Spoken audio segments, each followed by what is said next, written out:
This is actually the time, in my opinion, not that I'm doing this because I have plenty of other things to do, but I would love to do this. This is the time to start, building, raising capital for a distressed fund vehicle. So when some of these companies end up having to sell their crypto at a meaningful loss, there's somebody with arms wide open willing to pay 10 cents on the dollar. Hi, everyone. Welcome to Bits Bips, exploring how crypto and macro collide one basis point at a time. Today, we'll talk about Bitcoin 2025, Trump as usual, a whole bunch of other things. But first, some quick intros. I'm your host, James Seyffart, TradFi Archmaester, Lord of Bloomberg's End. Here with Joe McCann, Lord Commander of Asymmetric and Master of Bonk. Also joined by Noelle Atchison, High Seer and Keeper of the Crypto is Macro Now newsletter. Hi, everyone. And last but not least, Ram Alawalia, Maester of Wealth, Leader of Lumina. How's it going? Good to see you. We're here to discuss the latest stories in the worlds of crypto and macro. Just remember that nothing we say here is investment advice. Please check unchainedcrypto.com/bitsandbits for more disclosures. Crypto moves fast. It's why Bitwise launched the weekly CIO Memo, a jargon-free summary of what's moving crypto markets, written by one of the best in the business, CIO Matt Hogan. Get up to speed in 5 minutes or less. Check it out at bitwiseinvestments.com/CIO Memo. Carefully consider the extreme risks associated with crypto before investing. Big news. Unchained just launched a brand new newsletter, Bits and Bips. Just like this podcast, it's all about how crypto and macro collide, one basis point at a time. Get expert analysis, market insights, and the biggest stories shaping both worlds, straight to your inbox. Subscribe now for free at bitsandbips.beehive.com. That's bitsandbips.beehive.com. Find the link in the show notes. I'll just say real quick, I was at the Bitcoin conference. None of you were there, right? None of the three of you were at Bitcoin in Vegas? First time in a long time, but no. Yeah. One, I'll just say I am not a fan of Vegas. Period. Stop. I really do not like Vegas. Maybe why not? Why not, James? Why not? Tell us why. I mean, I don't want to get too off topic, but like, if you've been to a casino, you know what it's like, except it's like that times a million. And like, it's deliberately kind of confusing when you're in there. Like, they deliberately make it like a maze. So like, I had side events I was supposed to meet people at that I was like super late to, despite leaving early. It was so hot. Anytime you had to walk outside, it was like 100 degrees. I don't know. And I'm not a gambler as much. I don't know. I much prefer like nicer scenes, like, conferences when they're in Austin and Miami and stuff like that, and Southern California, just better views. I mean, Joe lives in Miami, so I guess he doesn't really care as much. But like, yeah, that's my reason. Vegas isn't my scene, but they'll be back there next year, so it is what it is. Your eyes dry out too, right? And go ahead, Joe. Yeah, I was gonna say you got to do Vegas differently, man. Avoid the casinos. Book the best. There's some of the best restaurants in the world are there. They have amazing shows. Like you just avoid the casinos. To that point, the Vegas hack is this: you get bottomless Alaskan crab legs either at the Bellagio or the Cosmo brunch. When I land, I take my luggage though. I pull up. They look at me like, "All right, what's this guy again? We know this guy. He had a famine for the last 48 hours. He's gonna destroy protein." They hide it in the back corner. They know how to optimize. But a good investor knows where to find the value. So we just go through that. Avoid all the dim sum distractions and the salad. Straight to it. I will say, the one thing that's there, the restaurants were phenomenal. At any side event I went to, or any dinner I went to, it was amazing. I actually went to dinner with Iron, one of the Bitcoin mining companies, and like the food was unreal. So yeah, everything, shout out to them for that. But like, I went to a whole bunch of different restaurants and they were all absolutely top notch. It's just, I don't know. It's a scene. It's a vibe. And ironically, I go to a TradFi ETF conference every year, and that's also in Vegas for the next couple of years. So I'll be in Vegas probably at least twice a year for the next few years. So let's get into the conference. One, they had over 35,000 people there, I think, and I believe it based on the amount of, it was huge, bigger than anything I've ever seen from the Bitcoin. It reminded me a little bit of Bitcoin 2022, which was in Miami at the Convention Center in Miami Beach. That was also obscene, but they did like a festival on the weekend that year. So there was a lot of people who were just like tertiarily interested in Bitcoin that were going for like a party. They had that many people and then some, and it wasn't really as much of that scene. So one, that was impressive. The other thing I thought is very politically leaning right for the most part. J.D. Vance was there that spoke, Don Jr., Eric Trump. Lomas obviously spoke about her Bitcoin bill that she's going to bring back to the floor. One thing I did notice from JD Vance that I liked is like he likes Bitcoin. Obviously, we know he holds it, and he referred to it as a hedge against bad policymaking, which I thought personally was like a really good quote. But yeah, overall, it very feels. Some people saw the guest list and they were like, "Is this like a Republican convention?" Somebody that I know was like, "You're going to a Republican conference," and I don't know. I kind of wish it was a little more bipartisan, but I guess under that Biden admin, and that's not going to be the case. So Pakistan made an announcement that they were basically going to do a Bitcoin reserve and they were going to start using the electricity to start mining. But then shortly after, like somebody else from the Pakistani government said, "No, we're not. It's still illegal here." And the IMF is upset, so they're asking Pakistan to confirm what exactly is going on there. So Pakistan seems to be leaning towards doing something on that front, but that was also very interesting. Nigel Farage of the UK talked about a bill that he wants to do to lower cap gains on crypto and Bitcoin. Eric Adams actually spoke about doing municipal bit bonds for New York. PSG, one of the biggest football clubs in the world, is adopting Bitcoin as a treasury reserve asset. Saylor gave one of his textbook presentations calling for Bitcoin market cap to being 60 to 100 trillion 15 to 20 years from now. I think that was the years. I'm not exactly sure. And then, overall, I could keep going on. There's like 15 other things. Those were the key things that I thought were the main takeaway. It felt very like it was growing up compared to what I had seen in the like earlier years of the Bitcoin conference when I was going in 2021 and 2022, but it still had the same sort of vibe, excitement, young crowd, and but it felt a little more grown up, I guess is the way to say it. But the one thing that really stood out throughout everything, talking to everyone's talking about Bitcoin treasury companies, which is perfect for us to get into our next topic. But before I do that, anything that I said that you guys want to dive into aside from the Bitcoin treasury stuff, which we'll do first? Yeah, Noelle? I'll just mention something quickly. So I wasn't personally there, but members of my team, including Dan Held, who's a general partner on our Bitcoin DeFi venture fund, we did an event with UTXO Management and Franklin Templeton. UTXO Management is the company that produces the event. And I was chatting with Dan today about this, and he had mentioned that there were so many side events that to have a packed event is challenging at this conference of this size. So we were really pleased with that. But the composition of the attendees at our event, that's something I can really speak to, was everything from, OG Bitcoiners to institutional allocators to existing LPs of ours to builders in the Bitcoin DeFi space. And, something that really kind of resonated with me was the fact that the Bitcoin conference now, to your point, James, it's a bit grown up. The fact that we were doing an event with someone like Franklin Templeton, coupled with the fact that pretty much every asset manager in the space was there, major political figures and politicians and policymakers globally were there, it has grown up. There's no doubt about it. I saw a photo, I forget, I think one of the organizers tweeted it the other day where it shows like the first Bitcoin conference in like 2012 or 13 or something. And it's like 3 people in a room full of chairs. And then it shows this one, there's just thousands of people. Like it obviously has come a long way, but I do think that it is a mature, no surprise, it's maturing to the extent that it's at now. And I don't think this is going to slow down anytime soon either, especially as this kind of global institutional wave kicks off, which is likely a good segue into these public company, corporate treasury, Bitcoin buying sprees.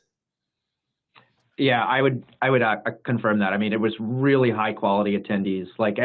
Even my clients, I had a lot of my clients that were there, people who are already involved in the space via ETFs and other things, or people that are literally doing their research and trying to figure out how to get into the space. So yeah, it was a really high quality conference. Shout out to David Bailey. He put on a hell of a show, and I thought overall side events, the events actually associated, all of it was really well done.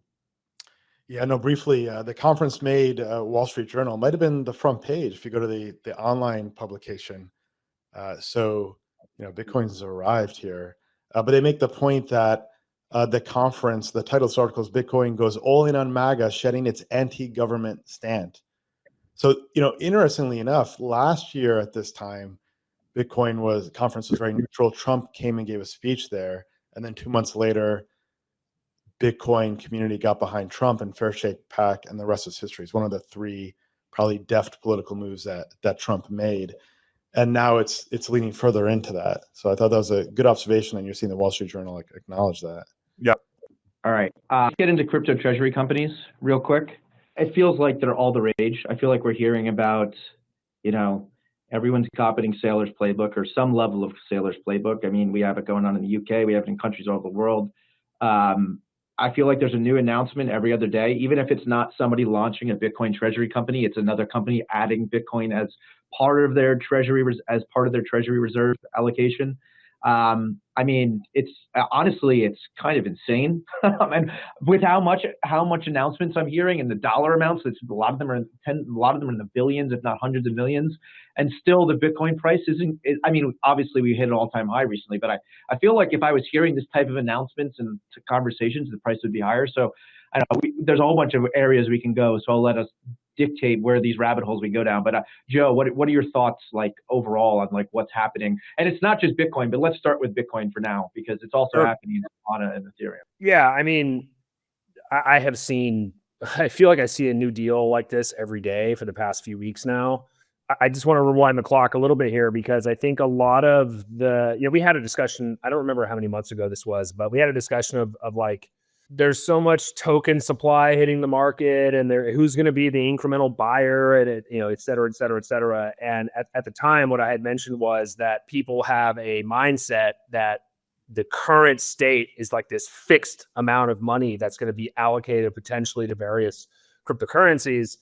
And here we are with, how many, another one was announced today, Rytar Logtech Holdings buying $1.5 billion of Bitcoin. Now, those aren't altcoins or shitcoins, but there are other entities doing this type of stuff. So the irony here to me is that while so many in crypto Twitter were focused on the retail bid and when is it going to come back and are they going to buy altcoins and shitcoins, you now have institutions just throwing around billions of dollars to buy crypto. Now, obviously, the majority of that is Bitcoin, and rightfully so, but there are other vehicles out there that are buying altcoins. I think that there's, it's a double-edged sword. Okay, so Michael Saylor has pulled off one of the most incredible trades, I guess you could say, in history. And there's a very, I don't want to say an easy case, but it's an easier sell if you're going to be doing a clone or a copycat with some minor tweak to it, and be able to pitch that to investors to say, hey, if you get into this, pipe deal, you're locked up for 6 months, but look at what happened with MicroStrategy and MetaPlanet, and it's going to be a good deal. I'm not surprised that these folks are raising a significant amount of money. We have, myself personally, or especially, have no investments in any of these. Not that we wouldn't, but we haven't seen anything that has made sense for our fund. But the other kind of double edge to the sword is this has, and Ram, I'm sure you can probably agree with me to some extent, this has a bit of flavor or a reminder of the SPAC craziness in 2021. I was thinking the exact same thing. Go ahead. And because one of the things I try to do as a trader is just pattern match. And I'm seeing a deal almost every day. Right. So just like SPACs right now. And we've got bitcointreasuries.net. So there's all these sites that are tracking all of these things. I have a watch list in TradingView to track all these companies, and it just keeps getting larger every single day. So on the one hand, the SPAC boom was certainly during a zero interest rate environment and helicopter money being dumped to people during post-COVID times or during COVID. It was a very, very different, I would say, global macro environment than today. And SPACs were specific to the United States. This is fundamentally different because, one, the macro is fundamentally different. We've been in we're not in a tightening cycle anymore because we peaked on that, but we've held rates pretty restricted for a pretty long time now. We're not at zero, right? But the concern that I have is this is going to be a global phenomenon, right? So these are companies in Canada and Hong Kong and, of course, the United States, Brazil. There's nothing wrong with it. I'm just saying that SPACs were centralized to the United States. This is a global phenomenon. So although the SPAC boom lasted, I don't know, depending on how you look at it, 18 to 24 months until most of them imploded. This type of a bubble, if that's what you want to call it, could last for a long time. It's a bubble. It's a bubble for sure. Yeah. But like, it's only a bubble if you're not invested in it, right? So like my point is a lot of people could be invested in this thing for a really long time before you see this thing have sort of catastrophic ending. The first money in the bubble, make the money. So if you're the first out of the gate with your SPACs and your offerings, you're good. If you're putting a business plan together now, or you're seeing the deal that you're the 38th person to see the deal, you're going to lose money. What's the investment thesis, Joe? Like if you're pitching an investor, they're pitching you. Is it that you get warrants in the pipe, and is it a SPAC-like structure, or what's the opportunity? With MicroStrategy, it's very different. It's a balance sheet play. Then they wrapped debt and capital markets all around it. Yeah, I mean, it's super deal specific, and I won't mention any names. I'll just speak at a high level.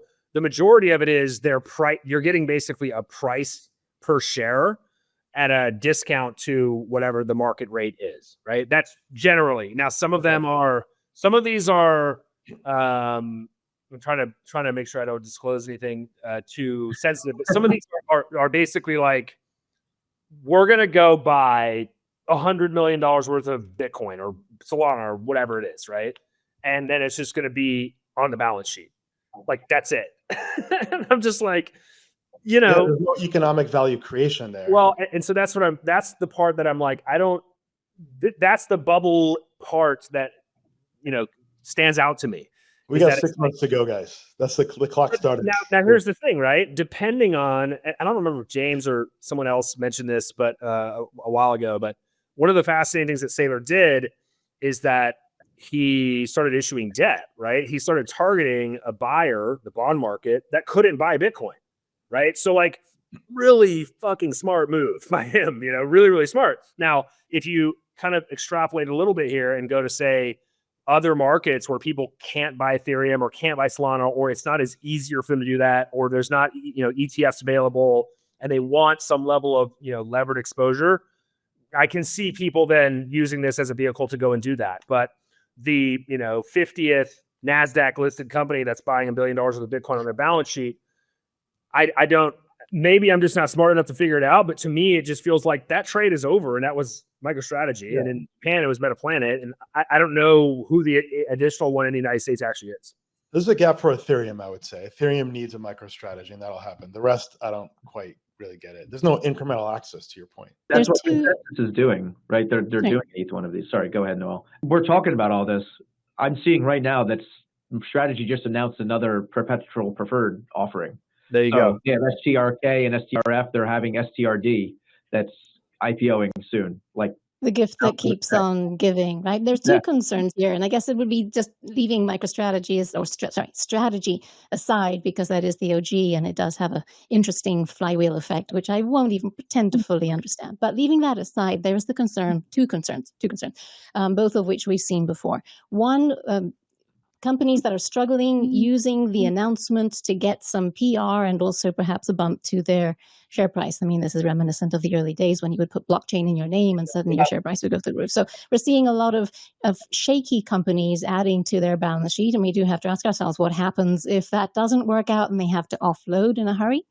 Two, this is coinciding with a surge in crypto lending. We saw the Cantor Fitzgerald announcement last week that they're now finally live on their institutional crypto lending. That's institutional. That's like as mainstream as you get. And there's a whole lot that are crypto native lenders. And so it's not a stretch to imagine many of these Bitcoin treasury companies using their Bitcoin as collateral for a loan to buy more Bitcoin and layering on a thing. Again, this is very reminiscent of what we saw in 21, 22, and it unwound pretty fast. So there's also that risk. Meanwhile, yes, buying demand, but also adding potential leverage that we won't necessarily get transparency on into a market that is feeling kind of fragile anyway. Yeah, those are great points. I mean, I actually thought at the beginning of the year when the banks were going to start doing crypto-related services, particularly on the prime brokerage side, that's where we'd see the leverage from. And ironically, it's these public companies that are shoving a ton of crypto on their balance sheet and then potentially lending against it. I met with a company last week that's looking to do something fairly large in the crypto space, very similar concept. And the number one question they asked was, where can we get yield? And I was like, well, for that size, I'm not really sure. You're going to have to kind of like either wait for the banks to open up and or a lot of the kind of broker dealers that we trade with at Asymmetric can handle pretty decent size, but it's a supply demand issue. If all of a sudden you're chucking $500 million worth of Bitcoin into, a lending market, what does that do to the yield? It is actually worth the counterparty risk, et cetera, et cetera. Especially if many of these are in less regulated markets, as you said earlier, Joe. Yep. They're looking for yield on Bitcoin by pledging that as collateral. They're looking yield more generally. So proof of stake networks. I mean, this particular company, again, we'll go unnamed, but they were just asking my opinion on some things. I was like, yeah, like, you're going to earn yield from proof of stake networks. Like, you're not going to earn yield from Dogecoin unless you're lending it, right? So, and this is more or less the same thing for Bitcoin, right? The way to earn, I mean, typically the way to earn yield on Bitcoin is to lend your Bitcoin. You could, of course, run some covered call strategy or something like to that effect, but you could end up getting called away, which has tax implications and all that. So true yield, right? Borrow lend is basically it, or you're utilizing the proof of stake network tokens like Ethereum, Solana, et cetera. For me, this just feels like I'm not quite at the point where like I think this is going to cause an implosion in markets at some point down the line, but I do think there's going to be a lot of these companies that end up coughing this stuff back up at some point. Like it's only a matter of time. Like in the next bear market, if people didn't structure their debt properly or term it out well enough, like it's only a matter of time before people are like coughing this up. And I say that, and people are like, "Sailor's very smart." I'm like, I'm not even strategy could be completely fine. There's so many of these things out there now that are doing this with like billions and billions of dollars, and you're injecting leverage into the system. So I don't think we know like exactly how this is gonna play out. And the other thing I would say is like, I know Strike, Jack Mallers' Strike, they're big. They just launched new lending for Bitcoin now, so you can borrow against your Bitcoin. So all this stuff is coming online more and more and more, and it's kind of it's exciting to watch, I guess, is what I would. And getting kind of crazy as well. Last week, I saw 2 announcements from companies that are looking to put the Trump token on their balance sheet. Can't imagine why. Jim Chanos should short all these other companies. Why he keeps shorting MicroStrategy doesn't make any sense to me. But shorting all this other noise around the perimeter, that's where you should focus, Jim. Well, so there's a couple things here. One is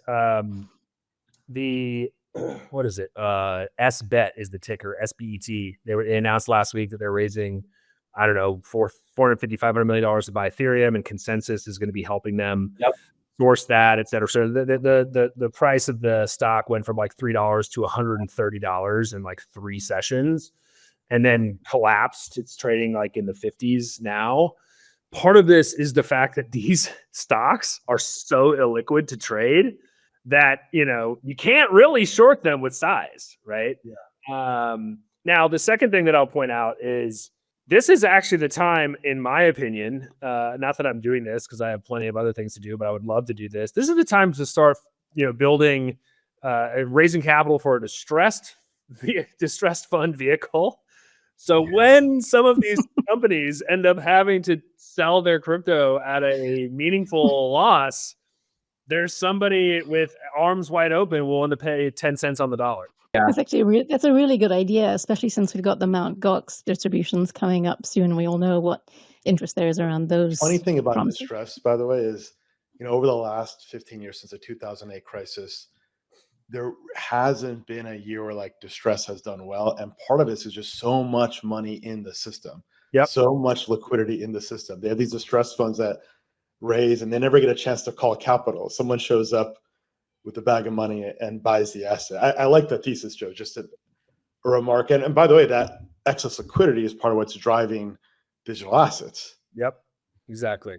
Well, I will say there back in 2022, there were a pretty good number of distressed minor deals, but that adds a fraction to the size of what you see in TradFi. You're right. There was, like in 2023, public markets and private markets, you could have done extraordinarily well for the 6-month window. That's right. Yeah, real quick, we didn't even mention it, but I think most people already know this, but for anyone listening who doesn't know this, Trump Media actually closed the deal to do $2.4 billion in a private offering. And most of that is going to go to be buying Bitcoin and crypto treasury deals. So that's another one that's just huge. And like, I don't know, I still like, it doesn't feel right to me that Trump's company is doing so much in this space with his name on it and he's president. But I guess like if you're in this space, you have the most powerful man in the world, I guess, behind you, at least theoretically. So that's a big plus. I guess I don't know if anyone has any comments there, but I also want to ask Joe or get other guys, anyone else's opinion. Like the first announcement is the one that Joe just brought up with Ethereum. Like no one was doing this with Ethereum yet. There's only one that's coming down the pike. We've had a few Solana ones. Like why did Solana happen a bunch before Ethereum? Is that just because everyone basically wrote Ethereum off a few months ago? I'll go to you, Joe, first as the sole maxi. Progress maxi. As long as you're making progress, baby. So look, I have no knowledge or anything. This is pure speculation as to why I think the Solana one was first. I think it was Soul Strategies. They reached out to me many, many months ago. And at the time, I kind of looked at it and was like, I'm pretty long Solana. So like, I don't know if I need to lever it anymore. And, shame on me. I probably should have done the deal. But I think part of the reason was that at the time, at least when this was being formed, there wasn't a clear path for ETF. There wasn't really I would say, easier institutional adoption. The CME futures hadn't launched, none of that kind of stuff. And so I think the idea was we can package this thing up as the fastest horse. There is no other real way to get access to this token, in a public markets perspective. Therefore, this should be the vehicle to do it in. And it's worked. I don't know. I don't have any investment, like I said, in it, but I've looked at the share price. And it's up dramatically from when they launched. DFDV, I think, is another one that's done very well in a short amount of time. And in fact, what's interesting about some of these Solana ones, you should probably expect to see this with Ethereum. I don't think this is unique to Solana, but with, I think it's the DFDV, they announced even today that last week they announced that their Solana that they have is staked, and they created their own liquid staking token. So they have an LST now, and then that LST is now available in Camino Finance, angel investor, full disclosure, but Camino Finance is a kind of borrow lend market with some other interesting DeFi primitives and kind of applications. This is now kind of this interesting full circle moment where you have a public company that has Solana on their balance sheet that then took it and staked it and created their own liquid staking token, and then took that LST and now put it onto a DeFi borrow lend protocol. I don't think that's been done before. That's pretty, novel and interesting. Maybe that's the beginning of a pattern for more of these companies to say, hey, instead of just parking it in a custody provider and sitting on it, why don't you do something with it? Well, and with Bitcoin, most of them just want to hold it. Now, there are plenty of, Bitcoin DeFi or BitFi protocols. We've invested in a bunch of these. We look at these deals at Asymmetric that you could do stuff with. But with Solana, for whatever it's worth, it is very easy to do these things. It's very easy to create an LST. It's very easy to then, team up with someone like Camino and have that be posted as collateral on their platform. And it all happens, really, really quickly, because DFDV didn't announce that much. That I think it was only a few weeks ago, and they're already doing a lot of this more advanced DeFi related stuff on Solana with the tokens that they have on their balance sheet. Well, I'm excited about the Ethereum one. I think that could catalyze that category. I think the reason why there's not been an Ethereum equivalent to MicroStrategy is because you need a personality, right? Yeah. Value is mimetic in digital assets. There's a tribe. You need a leader with personality. Vitalik's not going to do it. Joe Lubin could do it. It's a candidate. They're obviously consensus are going to advance the ball around this. But there's just a handful of people that have a voice like a Michael Saylor or Jack Mahler. That's what you need to make it come together. I was just going to say quickly, for all those people that think I hate Ethereum, I actually flipped long Ethereum last month. I think it's a good idea, actually. Yeah.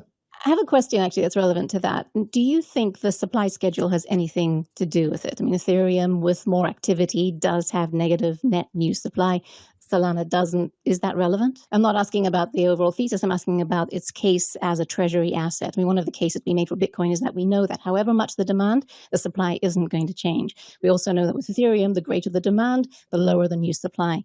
But with Solana, is that the same situation? That's actually a really great question and point, Noelle. When I was speaking with this company last week that was they were asking me about staking and yield and these types of things. That was one of their questions. And I had mentioned to them that a few weeks or maybe a month and a half or so ago, there was a proposal put forth to this law in our community of validators and developers and investors and stakeholders, if you will, to change the inflation schedule. And one of the counter arguments to doing it came from a good friend of mine, Lily Liu, who's the president of the Solana Foundation. She's absolutely brilliant. And one of the things that she mentioned was that institutions don't want a variable rate as it relates to this inflation, and we're getting Solana ETFs, et cetera, et cetera, et cetera. Now, there was a counter argument to it as well from Tushar at Multicoin, which was also very valid. The point is, that was the first question that was asked on this call. I don't know if that is why they're choosing to do it, how it relates to Ethereum, but currently Solana does have the fixed inflation schedule, and that could change. But I'm pretty sure that's not the reason people are putting on the balance sheet. I'm pretty sure it's because it's likely what I was mentioning prior. There's a lack of access for people that just want to open up Robinhood or Schwab or get on the phone and call their broker and buy something. That's likely the case. But DFDV is actually proving me a little bit different here because they're actually doing stuff with the token itself. And I think to Ram's point, that should be the case with Ethereum as well. And maybe that is what helps kind of open the eyes to, the broader investment community to say, hey, there's more than you can do than just speculate and hold these assets. Look at these companies that are actually doing it with putting to work the cryptocurrency that's on their balance sheet. Yeah, so this is a really good transition point. So the last thing I would say to wrap a bow on this is Joe has kind of hinted at it. He's heard a lot of these deals are coming that are not public yet. I've heard of a few deals that are not public yet. I know of other people who said they've seen decks on this stuff. Like the stuff that's being announced now wasn't started like 2 weeks ago. Like this stuff was started months ago. Like there's a lot of lawyers involved. There's a lot of capital that needs to move. Like these things are not happening. So like as things are ramping up, it's not necessarily this is going to stun. It's going to keep going for some time. So who knows when we'll get out of this SPAC like bubble in these things. I think long term it makes sense to be adding some of these assets as a treasury reserve asset personally. But yeah, I would just say like anyone listening to this, like these things that are happening now started months ago. Like this is not something that people can just spin up in a couple of weeks, particularly if you're starting a completely new entity. If you're just like another company that's adding it, okay, maybe it could have happened somewhat quickly. Right. But all these new IPOs, these new companies, these things have been long in the planning stage. Two brief points. One is no idea is original. They get inspired in people around the same time. Execution matters. Two is this is the late part of it, but differentiation does matter. Last one on this. I saw a deal. I can't share much about it now, but it's a clever way to transform dividend and staking income into principal appreciation through structuring. So it's like a Berkshire Hathaway version of one of these things. I think that's clever. It's a differentiated version of approaching this.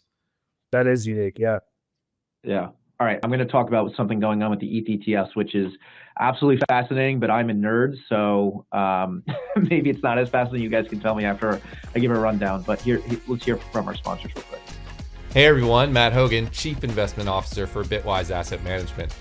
Every week I write a short 5-minute memo on the biggest topic facing crypto investors. This week I tackle Bitcoin's role in a traditional portfolio and how I think most people approach the topic wrong. Specifically, I explain how you can mix Bitcoin into a portfolio of stocks and bonds to create a new portfolio that, at least on a back-tested basis, has both higher returns and lower risk. Intrigued? Check out my memo at bitwiseinvestments.com/CIO memo. Carefully consider the extreme risks associated with crypto before investing. If you love the conversations we have here on Bits and Bips, you're going to love our brand new Bits and Bips newsletter. Our team will break down the key macro trends impacting crypto, the biggest market moves, and expert insights you won't find anywhere else. Whether it's the Fed, inflation, or major DAO proposals, if it affects crypto, we've got you covered. Best part, it's completely free. Stay ahead of the market and subscribe now at bitsandbips.beehive.com. That's bitsandbips.beehive.com. Find the link in the show notes. Yeah, let's talk about what happened with ETFs over the last few days, which kind of started happening while I was at the Bitcoin conference. Real quick, Rex shares and Osprey are kind of like this. They're interrelated companies. Sisters, if you will. And they had a bunch of filings, including one for Bonk, I believe, but they had a whole bunch of these filings that were structured as 40 Act products. I don't want to go like too in the weeds here, but I do need to start at a level like so there's some little bit of understanding. most ETFs back in the day had to go through that process that we go through for these spot crypto assets, where they go through the 19v4 process. That's when you hear about all these delays for, people trying to do in-kind or staking and all these different things. Any ETF that launched, it kind of had to go through that same process. They created this new rule called Rule 6011, commonly referred to as the ETF rule. It does a whole bunch of stuff for ETFs, makes filing and launching them a lot easier, a lot cheaper, all these different things. But the main thing it does is you don't have to go through that long, drawn-out 19v4 process to get approval from trading in markets to list an ETF if it qualifies under the 1940 Act. So if it's a mutual fund, yada, yada, yada. If we have questions, you guys can ask. But really what's happened is what Rex and Osprey did is they tried to go a unique way to get staking products to market. And there's two unique things here. One, they filed for two ETFs a while ago. They changed those filings, and they filed for a Solana staking ETF and an Ethereum staking ETF. And the way things work under that rule 6011 or the ETF rule is once you launch, theoretically after 75 days, you can go effective, which means you file as an effective prospectus, and then you can list the product within a couple days. What they did, they filed for that on Friday for a Solana staking ETF and Ethereum staking ETF. And the way they say they qualify for Rule 6011 under that 40 Act is basically saying we have a Cayman subsidiary in here that's holding the underlying assets that will be doing the staking. They'll hold staking tokens, as we were just talking about before with Joe. And the other unique thing is they're going to be structured as a C Corp. So like a traditional corporation. There are a couple ETFs out there that do that to get over some of the issues with like pass-through entities. So like ETFs are pass-through entities. So essentially you're not paying taxes when they go through. But the C Corp, they thought they had a way that was like a silver bullet. So using this Cayman subsidiary, using this unique, obscure regulatory structure that's not typically used for an ETF, that they found the silver bullet to get to first and get out first. And so they filed for an effective prospectus on Friday. But shortly thereafter, the SEC was basically like, yo, not so fast. We don't think you qualify for these rules. And they're going back and forth at them. So they're basically saying you can't launch. We're going to fight this. So I don't know how far this is going to go. I don't know if it's going to go to court.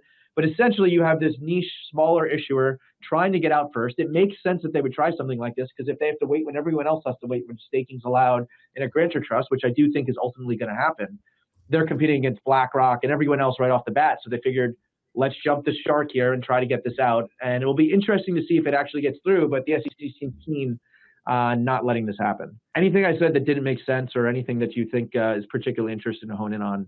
I'll go to you, Noelle, first, or Joe. As well, I do have a question. Did you see this coming? Is this anything like what you've seen before? Did you expect this? Yeah, so we knew about the Cayman sub filings.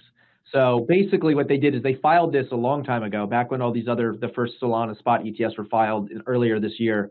And basically right around Trump's inauguration, all this filed in January. And like I said, it's 75 days.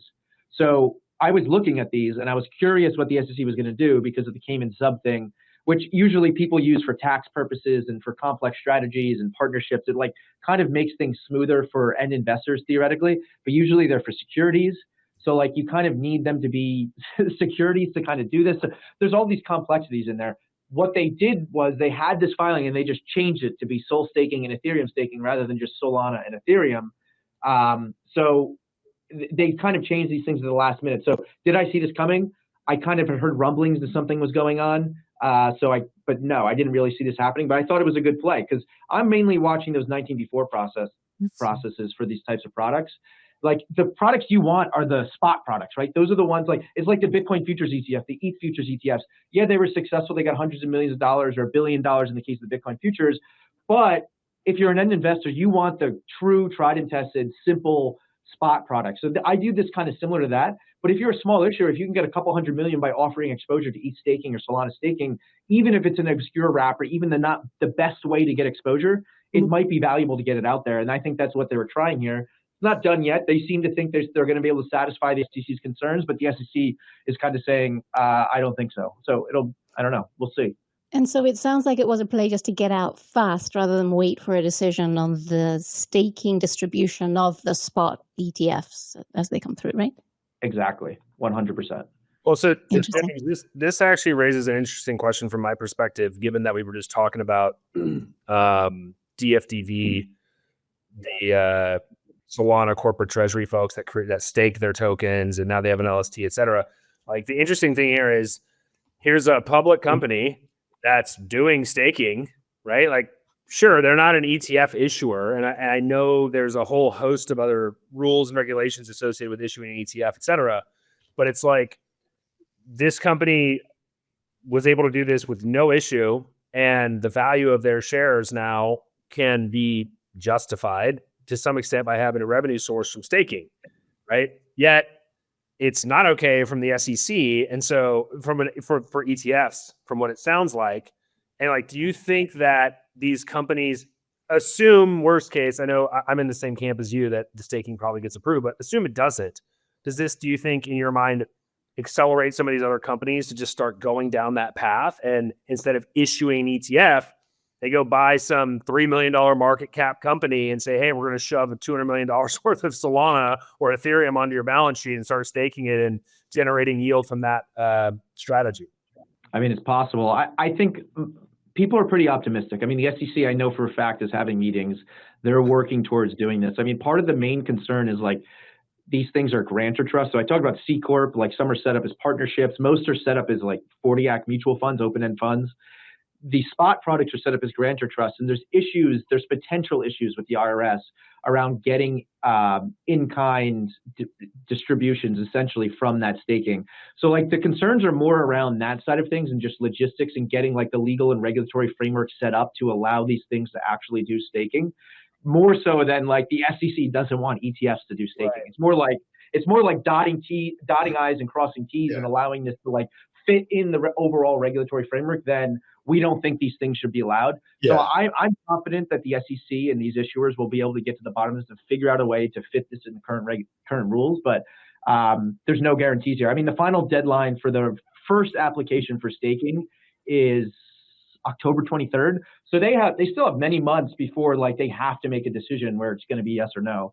And I think they'll be able to figure it out. And I think that's part of the other reason why the SEC's like we're trying to figure out how to do this, and you guys are like this other company's coming in trying to do this. And I know the guys at Rex and Osprey, they're awesome, and I was rooting for them because I don't know, I like this obscure stuff, but the SEC's kind of annoyed. I'm going to read a quote. So Caroline Crenshaw, who is like the most anti-crypto person left at the SEC at this point, she was further left on crypto than Gensler against it. But when she issued comment to my colleagues in Bloomberg News, she basically said, how is it these crypto assets are supposedly not securities when it comes to registration requirements, but conveniently they're securities when a registrant sees an opportunity to sell a new product?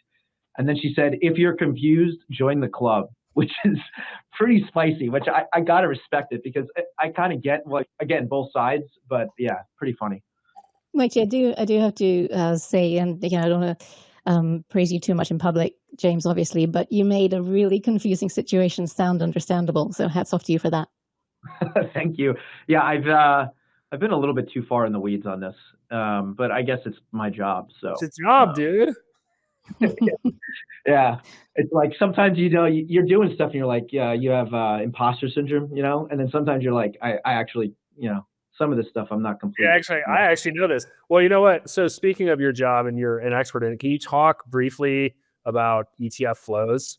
Yeah, I mean, so basically one of the last times I was on here, I was talking about money was pouring out of the Bitcoin ETFs, money was pouring out of the Ethereum ETFs. I was saying a lot of that seemed like it was the basis trade. Basis trades now still single digits across Bitcoin, ETH, and Solana when you're looking at the ETFs versus like the CME futures. So, but despite that, we're seeing tons of buying. I mean, from the bottom at the end of April, the Bitcoin ETFs have taken in like 9 billion so far on a net basis. Like, it's actually one thing that's interesting is this year IBIT has actually more than 100% of the flows, because technically there's been more money that's come out of the funds and IBIT's been the one that's taken in money over the last month, which is kind of interesting. I don't know what that means. So Eric, my boss, actually thinks that might be a signal that it's institutions coming in. So I think, everyone was talking about the decoupling. I actually think it did garner institutional interest because the money that's pouring into those Bitcoin ETFs, also Ethereum's almost, they saw $800 billion of outflows, which was like a third of the assets that had come in. They're at over 800 million that has come back in since the bottom. So like money's pouring in, and it's not for the basis trade. So this money's coming in likely more from the institutional side. Because if you're, a retail investor, I don't know, you probably look for the cheaper thing. Like VanEck Hodl is still a 0% fee right now. If you're doing your due diligence, you might be buying some of these other products, but for the most part, all the buying is IBIT. And the people who really care about like ultra liquidity that IBIT and GBTC actually has as well for the most part, but IBIT's the leader. Options liquidity, which is all on IBIT, it's the institutions that are going to care about that. If you're a retail investor looking to buy, you're probably going to go for the cheapest one, like Grayscale's BTC, which only has a 15 basis points, or VanEck Hodl, or some of the Bitwise's product is actually cheaper, sponsor of the show, than IBIT. But still, IBIT's the one getting all the money, which tells me it's likely institutions that are buying. Now, are they short-term buy or are they long-term buy and hold? We'll have to wait till we see the 13Fs from the end of the second quarter. But I mean, these things are still raking in money, hand over the fist. A lot of investors, even hedge funds, are coming into the space. So I pointed out that I thought like we have the end of 331, and I was like, I bet we'll see outflows from hedge funds. Now, a lot of money went into registered investment advisors and some other areas that were buying the Bitcoin ETFs. Ironically, hedge funds actually did buy a little bit. So on a net basis, I'm sure a lot did sell, but hedge funds overall bought through the end of March. So what it is IBIT has more liquidity. So does the ETH. So it's just easier, less gap risk too. I think it's more than institutions. Why do you think it's not the basis trade, Jeff? Because the basis trade really picks up when you see like double-digit yields, and we're just not there. Like the basis trade actually went negative, not fully negative, but it went real low rather recently. So you need double-digit yields essentially on like a net basis probably before people start pouring in, like what happened in end of November and into December and even into early January. And then that's when we saw a lot of these outflows happening because basis literally went negative. So money's pouring out and we're just not seeing it. And also when you look at the CME futures, like the open interest, like if we saw a ton of flows and open interest was rocketing, I'd be like, okay, maybe this is the basis trade, and we just aren't seeing that. So like when flows were coming out, I was able to see CME open interest dropping, and you're just not seeing it to that level. Obviously it is ticking up, but it's not the same like one-to-one relationship I saw in December and January that was pointing to the basis That's trade. true. I was tracking the basis trade last week, and I noticed that a lot of inflows last week, but also the annualized return, it got up really close. It went just over 10%, came way back down on Friday and is heading lower still, but it did head up for a bit. And so I thought, basis trade inflows. But yeah, you could be right. Maybe just even 10% is not enough. I mean, some of it, I'm sure some of the money people are still willing to take, like, 10% returns on their basis trade. It's almost risk-free, not quite. But the real money that pours in, like some of the flows might be that, but like it's not causing 9 billion of flows from the bottom into the Bitcoin ETFs. There's just no way. All right, let's go. We're pretty far in, but let's go to macro, the Bips side of Bits and Bips. I guess there's a lot of things going on in the trade deals. We can talk about geopolitical stuff. I know Ram wants to talk about jobless claims and softening markets there on the job side. But Noelle, like what are some things that you're specifically looking at on the macro side? For me, it's a geopolitical story. I mean, the macro data is interesting and it is sending some very interesting signals about interest rate moves, but it's a geopolitical story right now with so much uncertainty. The actual data points aren't that relevant, and the geopolitical uncertainty arguably ratcheted up a hell of a lot over the past few days. I mean, last week we saw the Court of International Trade unanimously rule that President Trump had overstepped his authority when he used the International Emergency Economic Powers Act to declare a national emergency that warranted broad tariffs. And it was unanimous. And of course, the White House appealed right away and they got a stay. They are allowed to continue to apply the tariffs while the appeal works its way through the system. The White House has said they're going to send this all the way to the Supreme Court, but that doesn't necessarily mean they're going to win, because this particular Supreme Court has not been hesitant in curbing what it sees as executive overreach. So there's still going to be tariffs. The White House, the administration is looking at applying Section 122 of the 74 Trade Act, which means they can apply 15% across the board for 150 days. Now, that could hurt, but it's still not what President Trump has been talking about so far. And 15%, most trade partners can probably weather that. And it's a question now for how long that would last. Would Congress actually approve an extension? So tariffs are still there, still going to cause some economic damage, but nothing like they could have had Trump thought he had the bargaining chips he thought he had. More uncertainty, even more uncertainty in a really uncertain environment. And then on top of all that, You have the deepening rift between China and the US with the Geneva Agreement apparently torn up and both sides really mad at each other. By now we're used to extreme rhetoric from President Trump, but I have never seen such stern wording from the Chinese authorities before. On Friday, Trump unleashed an angry post in lots of all caps accusing China of breaking the Geneva Agreement and regretting being Mr. Nice Guy. And then on Sunday, Treasury Secretary Scott Bessent elaborated that China had been slow walking the export approvals for rare earths. And this came just a couple of days after Reuters had reported that 2 auto manufacturing associations had sent a letter to the White House warning of production stoppages because of the looming shortages of rare earths. Now, China has responded with accusations that it is the US who is breaking the Geneva Agreement. This really is starting to feel like playground stuff. The US is not acting in good faith, etc., etc. And Defense Secretary Pete Hegseth's comments over the weekend in Singapore at the Asia Shangri-La Security Summit certainly didn't help. He pretty much accused China of preparing to invade Taiwan no later than 2027. And he advised all the military chiefs of Asia and many developed countries as well, to beware of China's ramp up in defense spending. Well, China did not like this at all.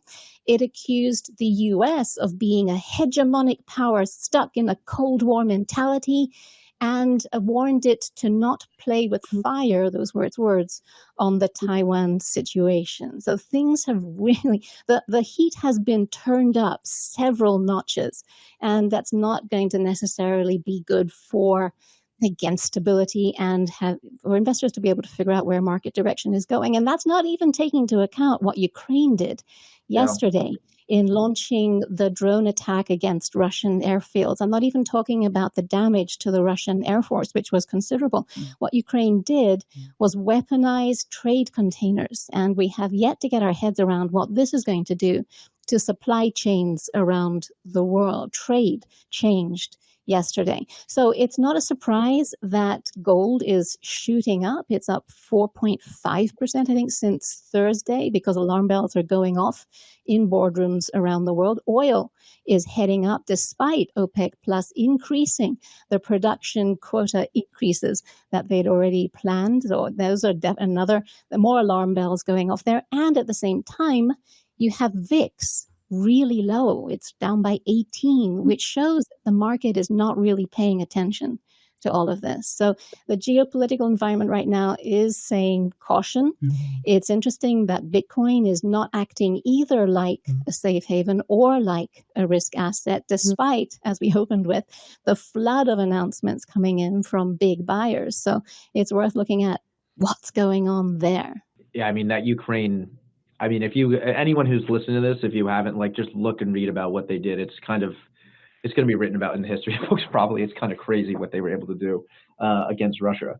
But this isn't a war podcast, so we don't really need to go down that too much. But Joe, what are your thoughts on what Noelle just said? Well, the point she made about trade is kind of fascinating and not something that's what I was gonna say. No, I think Noelle is spot on with saying it's all geopolitical right now, and if you kind of take it a few steps removed, from the actual attack that Ukraine did on Russia's Air Force, I think they destroyed 40 bombers or something, and it was 2,500 miles away.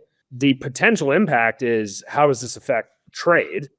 And, I immediately saw, no surprise, on Twitter, people saying that this has already infiltrated the United States. And maybe that's true, but it's odd that no one mentioned that until this happened, right?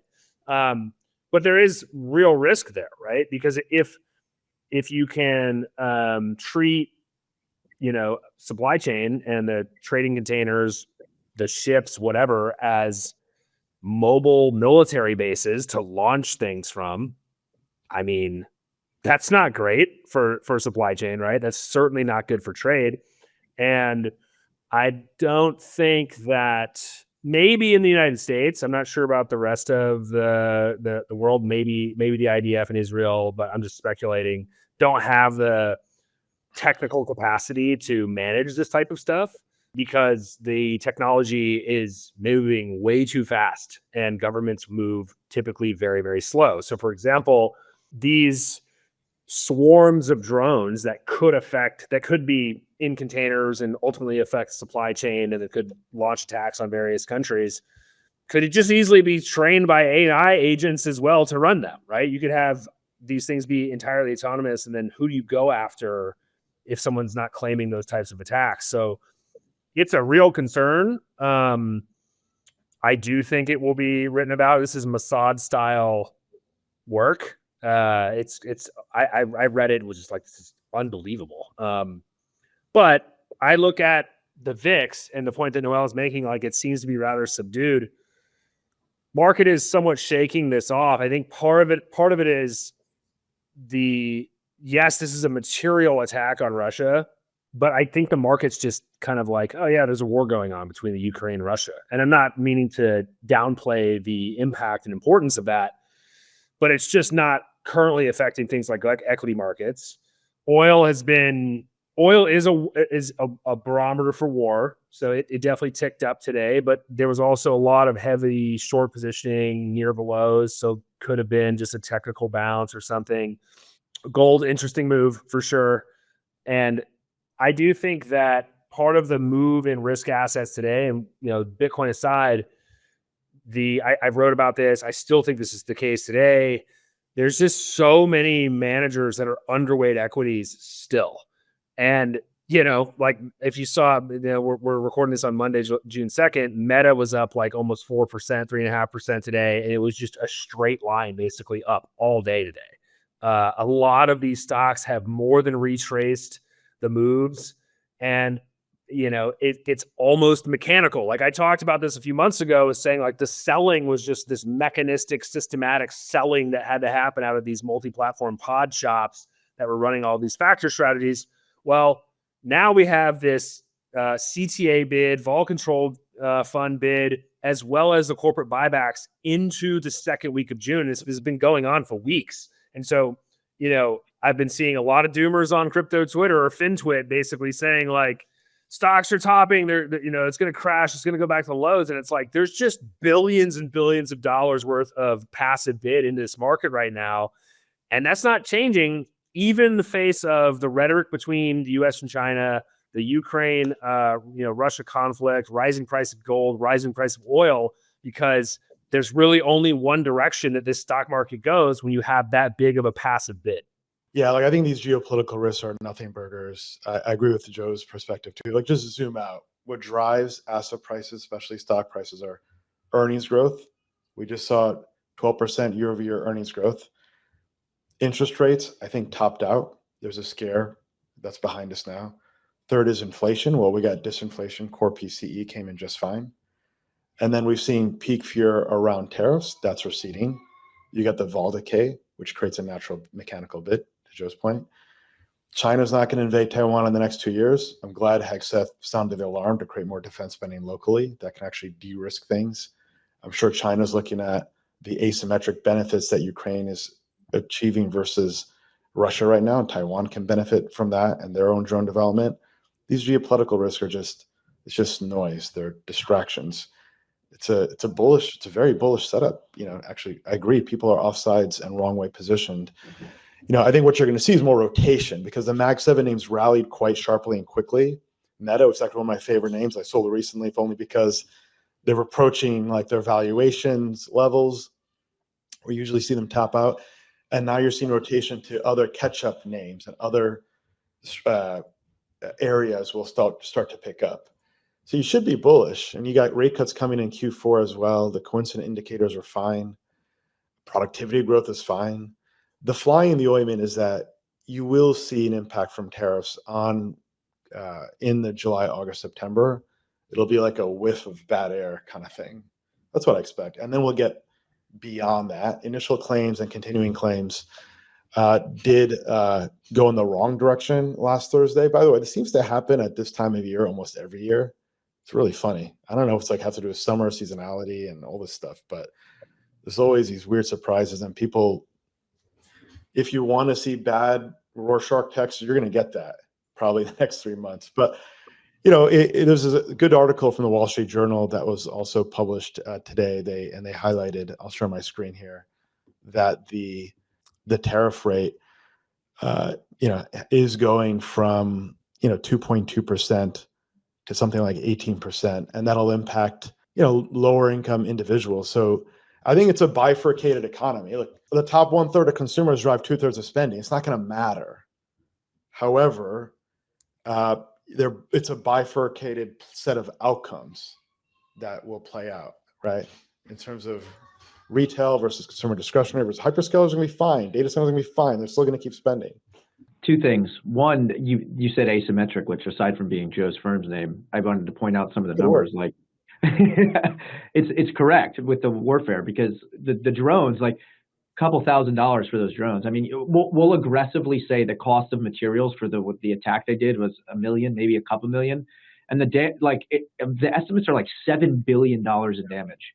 Which, like, if that's not asymmetric warfare, I don't know what is. So, like, those numbers I just wanted to throw out there are absolutely, completely insane. The other thing I want to say is, talking about macro, like, one of the things I've been thinking about, and I've heard on other podcasts of people I respect, like, how much of, like, some of the numbers we're seeing now is partially due to, like, people front running the tariffs. I mean, there was a huge front running of tariffs, and then all of a sudden there was no buying. So, like, some of that stuff you were talking about, the reverse arch test coming over the next couple months, like, part of it could be there's like a slowdown because there's a gap between people ordering and the tariffs being lessened and things like that. Like, there could be a gap there. Things could actually be slowing down. It kind of does matter, like, what actually happens with these tariffs and what actually happens. Check out GDP now. It's clocking in hot, 4.6% hot. And you're right, there's acceleration. I talked to the sharpest retail consumer analyst I know. She's my hairdresser 3 blocks down the street. I don't see her often because I don't have enough hair, unfortunately. But I asked her, I said, like, what are you seeing on the ground? And she's a shopper, like the handbags and the whole thing. Ulta, she knows the brand and the retail layout. And she said, yeah, people are accelerating purchases. I said, that's pretty interesting. I said, what about big ticket items like cars? She said, well, she knows parents that are purchasing ahead of their kids turning 16 or 17. They're getting ahead of the birthday, just pick up a bit more savings, and autos are the number 2 expenditure for a consumer after a mortgage. We're also seeing more activity on home listings, so that's increasing. But yeah, no, I do think there's a pickup. It's not usually the case that you get a strong GDP quarter and the next quarter is also strong. In Q4 21, you had 20% year-over-year earnings growth. That was the last quarter of stimmy checks and stimulus and all the rest, and everyone's on a sugar high. And then, of course, you had a bear market start. So I think that's why I do think, like, a step back in the next quarter, maybe around mid-July, where the negative seasonality kicks in. That's kind of my base case right now. I would expect something like that to play out, and you probably get some good bargains sometime in September. Okay. I'll wind this up by saying that precisely for the reasons you mentioned, the economic data is just confusing. And so there's not really much to be gained by dwelling on it a lot. Front running, we're seeing that in the data. This is also going to come through in some of the employment data we're going to be getting this week as well. Like the economic data, I'll go out on a limb and say, right now, it's not that relevant. I do think that the bigger story is the geopolitical, because we're underestimating the impact of the turmoil. It's not priced in.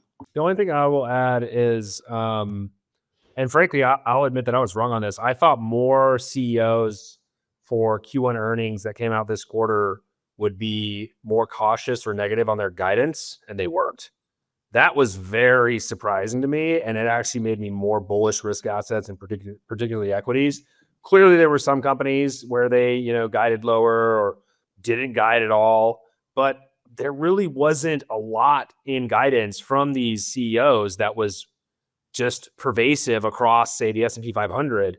And I thought that is worth mentioning, because I would think coming out of Q1 into the April 2nd Liberation Day, like, your CFO and your PR firm is coaching you on how to be very conservative on your earnings call. And I just didn't see that be the case. I mean, maybe it's anecdotal, but I think I saw a stat suggesting that, the lion's share of companies that have reported, which is the majority of the S&P 500 at this point, haven't really changed guidance, and in some cases increased it.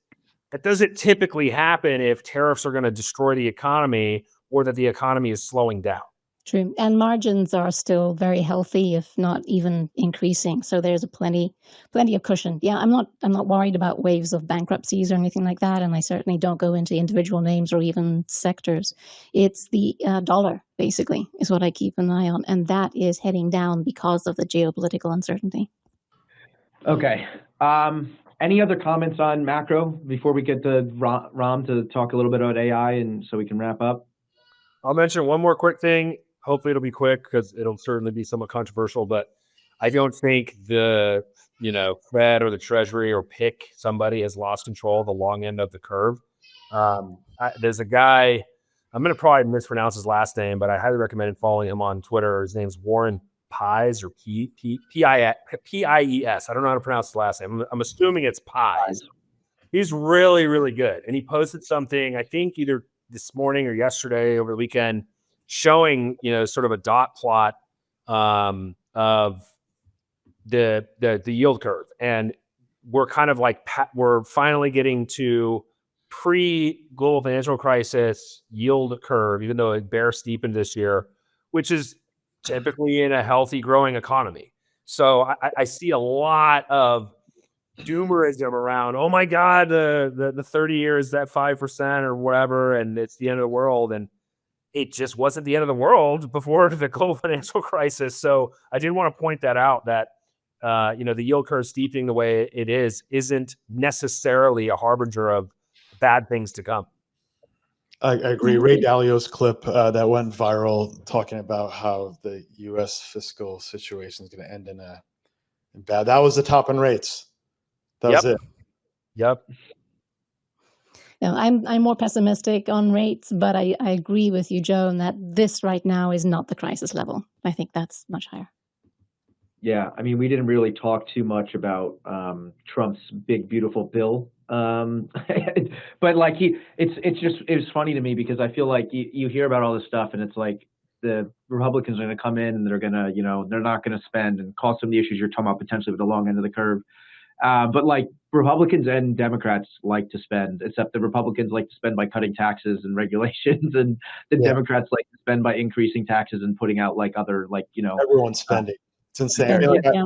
Wartime deficit. You buy Bitcoin and gold. It's bullish. It's all bullish. Like as an American citizen, I wish Congress had their act together and weren't spending like drunken sailors.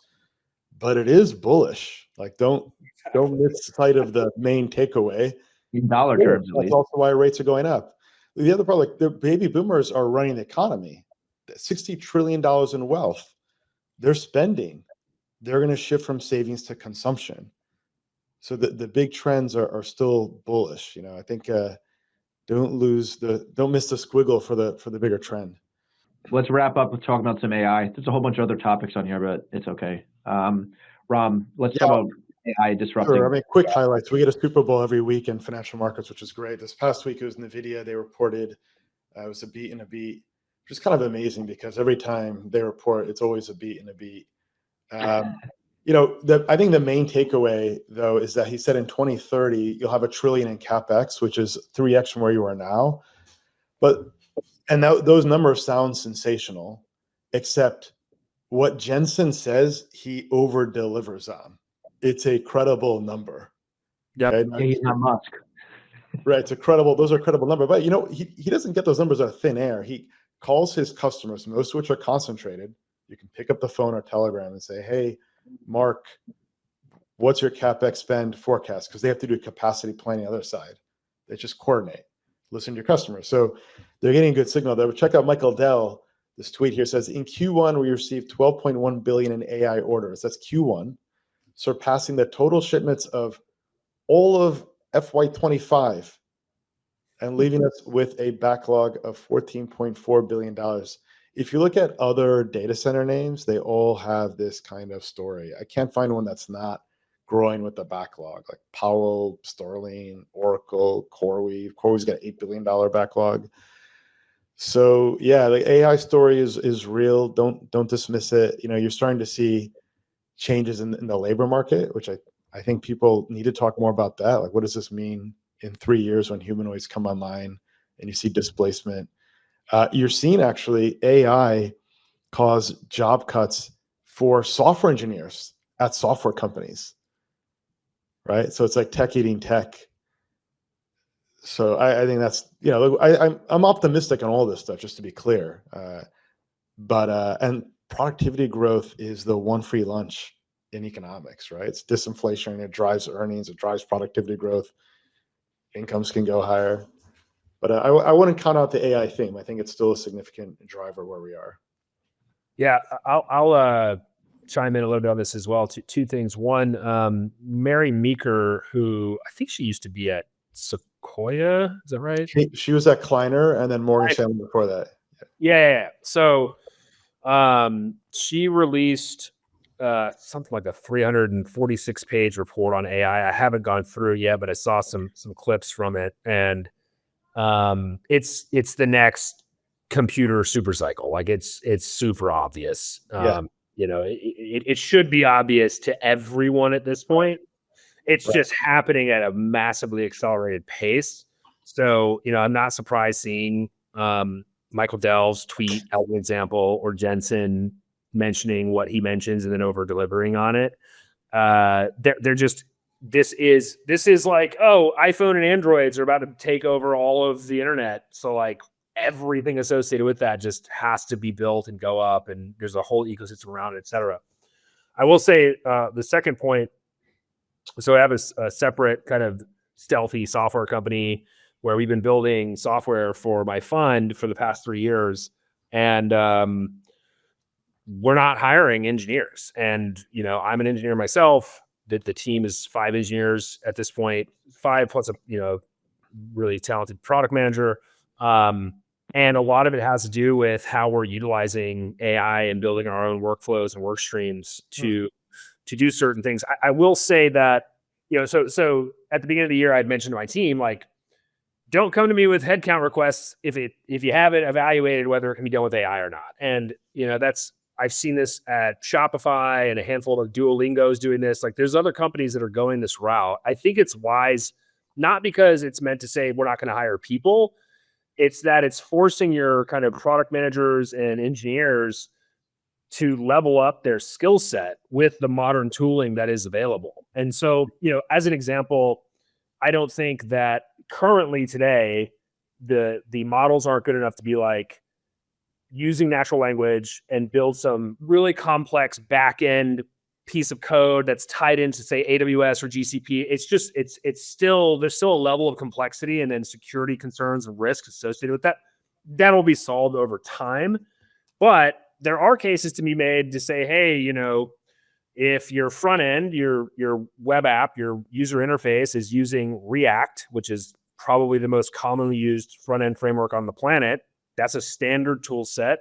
If there's standard UI components and styling and all these things, an AI model is pretty good at understanding that. And so there is a case to be made that, like, hey, maybe some of the bug fixes or tweaks to your user interface or automated testing within your browser app or whatever the thing may actually be, that should be handled by AI, because then it frees up your engineers to work on more complicated or more, value driving tasks. And we're doing that at Asymmetric with our software. I know other companies are doing this as well.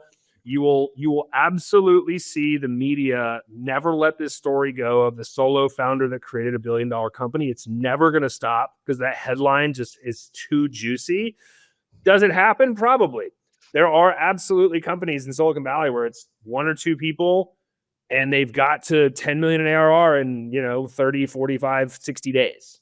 And a lot of it has to do with how they're utilizing AI. So as more of that starts to kind of permeate into the enterprise, you should start to see, I don't know if you're going to see these kind of mass layoffs of software developers, but it's going to change the role fundamentally. And so, I actually, my babysitter for my kids, she's about to go into college. She's 18 years old, really smart woman. And she was asking me, like, what do you think I should do? Like, going to college, I'm like, just get really good at prompting. No, really good. I've been thinking about this show too. I got small kids, and what the only thing you learn in college right now is prompting. You're getting rewarded if you prompt better than someone else, which is terrible education. It's really critical thinking. Oh yeah. ability to focus.